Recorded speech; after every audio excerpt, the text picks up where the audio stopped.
Hello learners, today we are going to discuss a topic from third block and unit 10, and I am Dr. Priyanka Sachdeva who is going to discuss with you instructional design today. What is instructional design?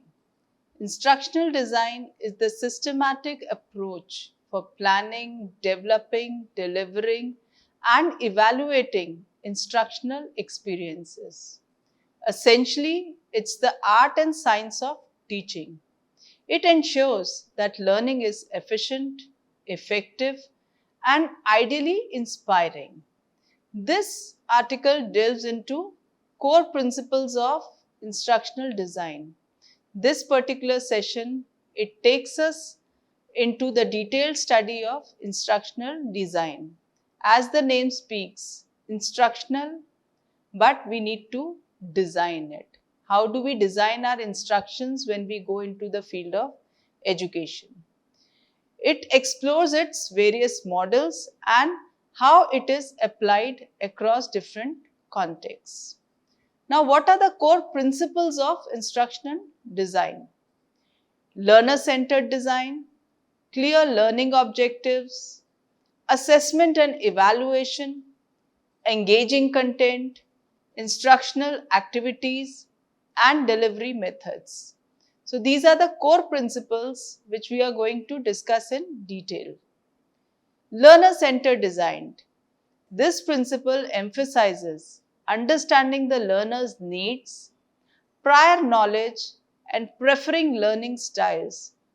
So whenever we go in the field of education, we need to be well adept with the educators and the educators must be well adept with the knowledge of our students. What is their prior knowledge? What would be their preferred learning styles? So tailoring instruction to these factors, it increases the engagement. The interest of the students, it is much more in case the instructions are well designed in advance. The knowledge retention is very high. Clear learning objectives. What we want from our learners, what we want to be achieved by the end of the program. It is very essential that our objectives should be clearly defined. The set of instructions which we need to give to our learners, they must be well organized and well planned. Assessment and evaluation. Any learning is incomplete unless and until it is assessed and evaluated. But how will you measure your learner's success?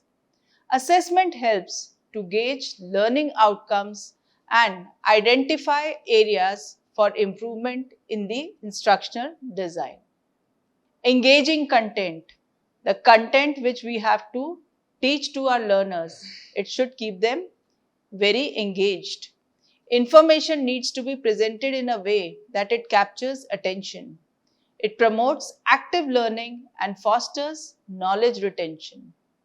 Instructional activities. Lectures alone can be monotonous. Instructional design incorporates diverse activities like simulations, case studies, discussions, and hands-on exercises to keep the learners engaged. Delivery methods. How we are going to deliver our instructions. Instructions can be delivered in various ways. Face-to-face classrooms, online courses, blended learning. Blended learning means combining both the online and offline. That is a hybrid way of learning. Students can be brought to the classroom with some online content which has been given to them in advance, or even on mobile apps. Nowadays, the content is being delivered to the students through mobile apps also. So, choosing the right method depends on the learning objectives, audience and resources. Now, what is the application of instructional design beyond the classroom? So, in case we look upon beyond the classrooms, it can be for corporate training, e-learning courses, software tutorials, and museum exhibits.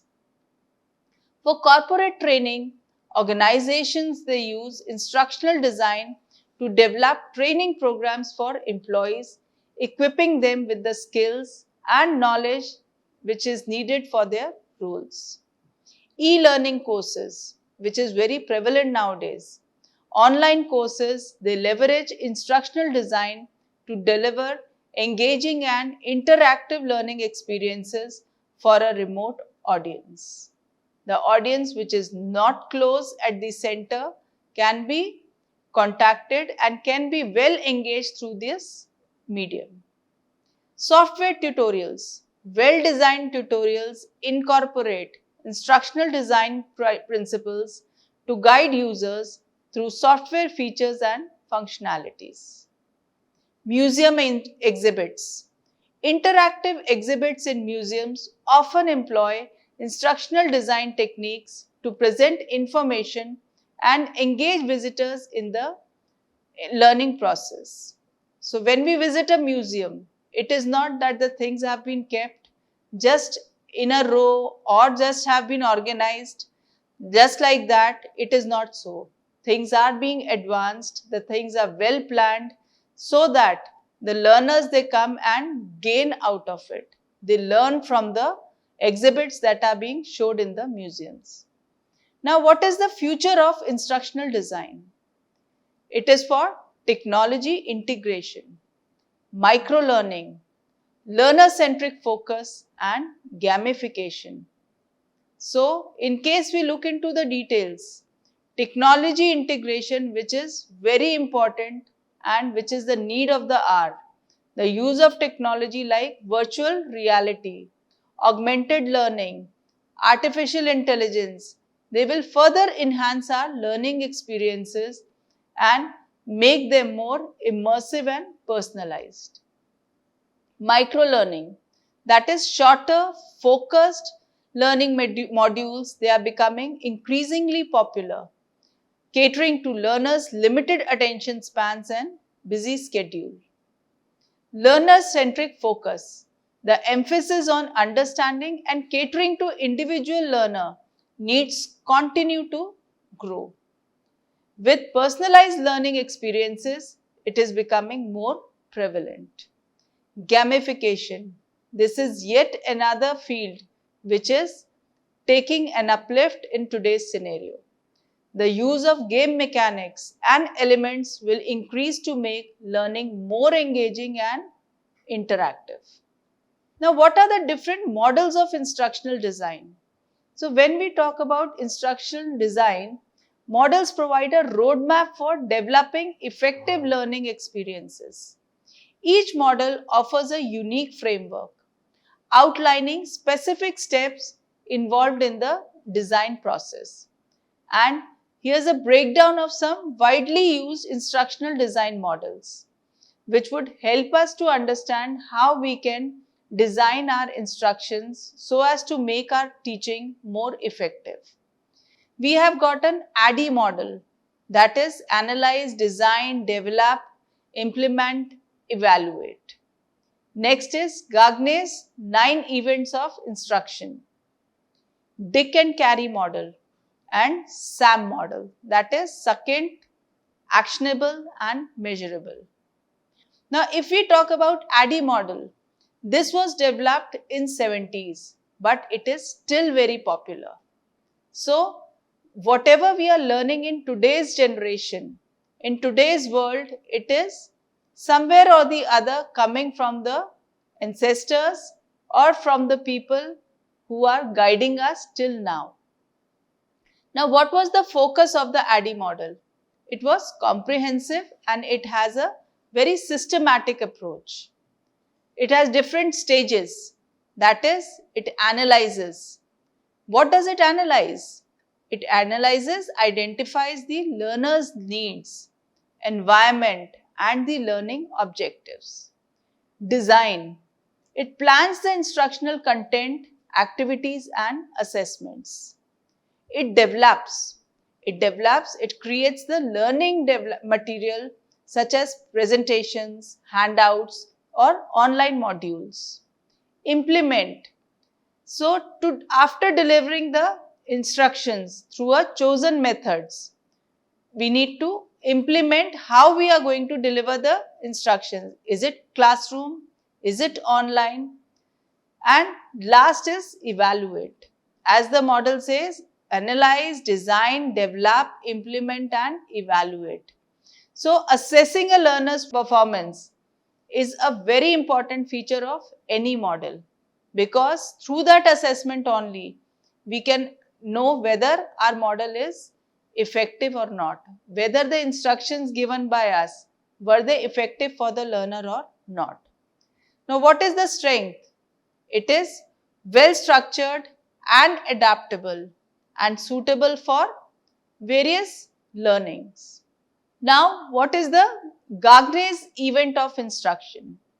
This is another instructional model which was developed by Robert M. Gagne in 1965 in his book Conditions of Learning.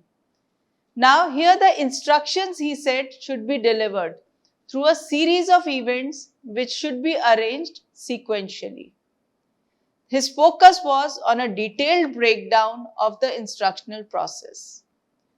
He stressed on the 9 stages which one must keep into account for designing any instructions. Gaining attention, that is to capture learners' interest and prepare them for learning. Informing learners of objectives. According to Gagne, it was very essential that what learners will achieve, they must be clearly communicated. Stimulating recall of prior learning. Activate learners' existing knowledge. That is, whatever the learner knows right now, that should also be activated. Presenting the stimulus. That is, introducing the new content or skill. Providing learning guidance. That is, give learners clear instructions and support. Eliciting performance. Provide opportunities for learners to practice the new skill. Providing feedback. That is, it offers constructive feedback on learners' performance. The learners must know whether the objectives which were told to them well in advance, were they able to learn out of it or were they able to gain out of it or not. Assessing performance, that is formally evaluate learners' understanding. And last is enhancing retention and transfer, that is to help learners retain knowledge and apply it in the real world context. So the strength of this model was that it provides a step-by-step approach for clear communication and knowledge retention. And the weakness is that it needs to be overly detailed for all learning situations. That is, a lot of planning is required in case we work according to Gagne's model. That is, we must know about the learners in detail well in advance, how they are going to react to different situations and how they are going to give us the outcome for the objectives that we planned. Another model is Dick and Carey model. That is the model which focuses basically on flexibility and adaptability to diverse contexts. The different stages which cater to Dick and Carey model are: it identifies instructional goals, that is, to define the desired learning outcomes. Analyze learners' characteristics, that is, to understand the learner's needs, prior knowledge and learning styles. Then, to select instructional strategies. Choose appropriate instructional methods and resources. Develop and design instructional materials, that is, to create the learning content. Develop and select assessment instruments, that is, to design assessments to measure learning outcomes. That is, the papers that we design, the question papers, different quiz. It can be any way of assessment, but we must be able to assess the learning outcomes. Design and conduct formative evaluation. That is to evaluate the effectiveness of the instructions during development. That is, we should be able to know during the course of developing the instructions whether they would be effective or not. Design and conduct summative evaluation.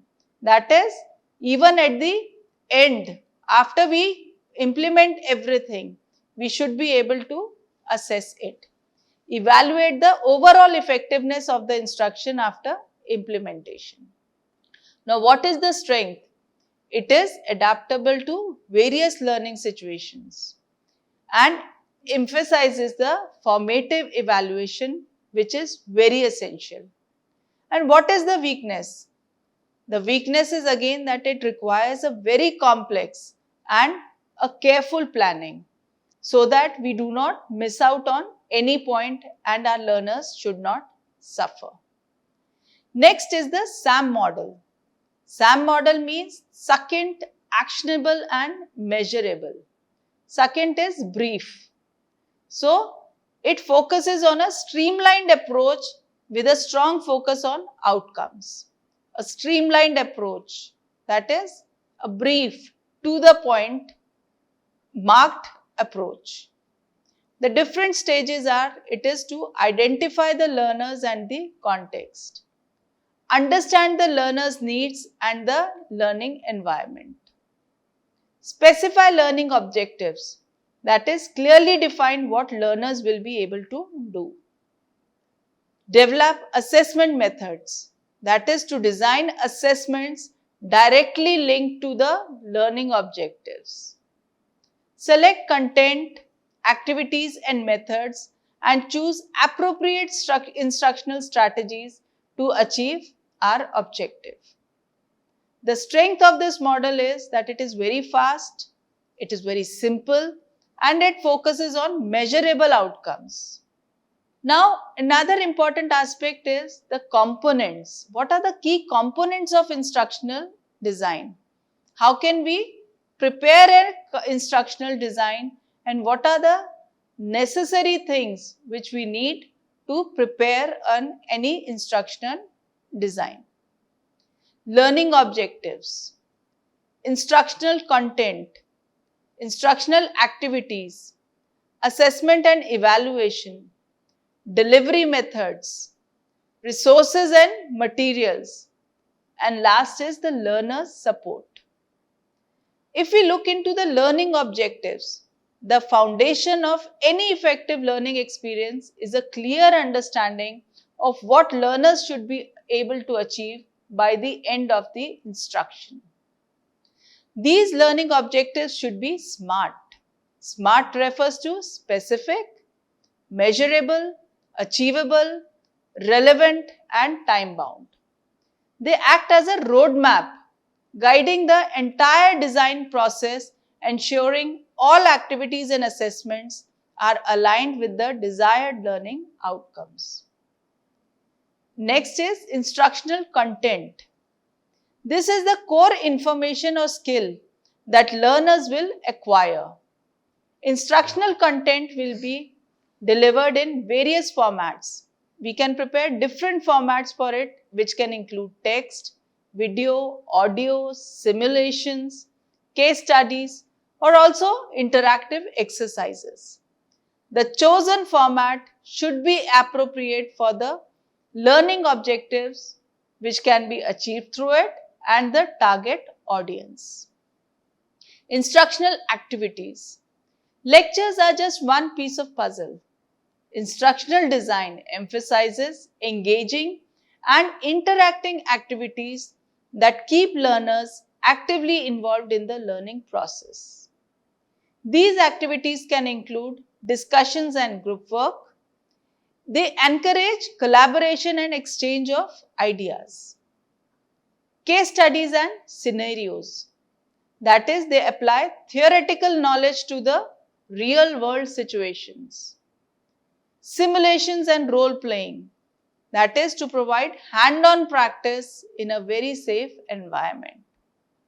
Quizzes and games to make our learning more interesting. They test the understanding and it makes the learning fun. So the selection of activities depends on the learning objectives and the desired level of learner engagement. Assessment and evaluation.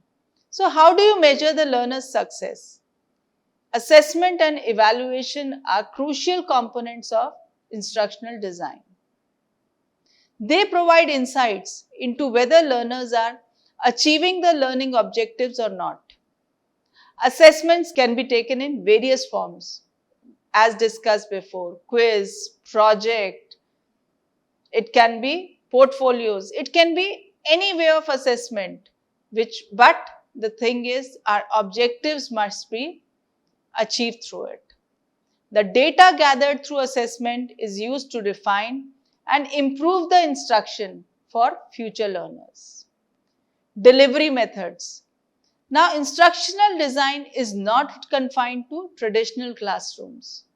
We just cannot work with the board, pen and paper, the teacher and students sitting in one room. So, our instructional design do not confine us to the traditional ways of learning. The learning experiences can be delivered through diverse methods. They can include face-to-face instructions. A classic classroom setting with instructor-led sessions, that is a normal traditional way which can be also improvised. E-learning courses, online learning modules delivered through LMS, that is learning management systems. Blended learning, that is to combine face-to-face sessions with online components for a more flexible approach. Mobile learning. It provides bite-sized learning modules accessible through mobile devices. So the choice of delivery methods depends on our learning objectives, target audience, and resources available. Next is resources and materials. Instructional design involves creating and selecting resources and materials to support the learning experience. These may include textbook, handouts, which provides in-depth information and reference materials. Audio and video recordings, which enhance the learning through multimedia elements.